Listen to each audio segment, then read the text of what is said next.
So, ilang taon ka bro nung nag-start ka magnegosyo? Yan, syempre, alam naman natin, sabi nga ni Jello kanina guys, siya is 26 years old, tama? 26, so batang-bata para sa isang negosyante. Ay, ang question lang, nababataan na ako sa iyo nung tayo, nung unang beses tayo nagkita na nagne-negosyo ka na that time. Ilang taon ka ba talaga nung nag-start ka magnegosyo?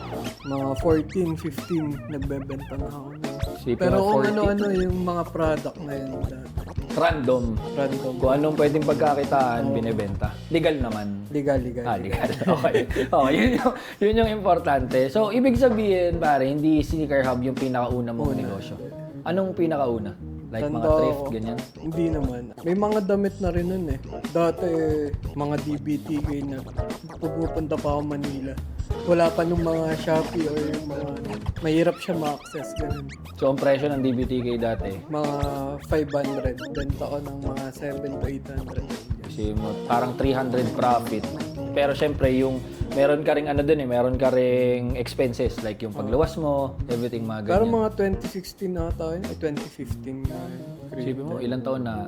Almost, lampas 10 taon na.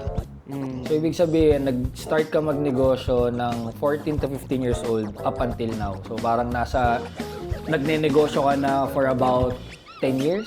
Natry ko pa nga yung, alam mo yung mga tawag doon. May mga package na sabon dati. Sabon? Alam mo Networking? yung- Oo, mga Mga networking, ganun. Pag bumili ka ng 2.5, 3K package, ganun. Tapos i-resell mo yung mga package na nakuha mo. Pero yun yung naging tool din natin. Kumbaga, sanay sa mga rejection. Yun, sanay sa- exactly. Kumbaga, yun yung mga nagpatibay.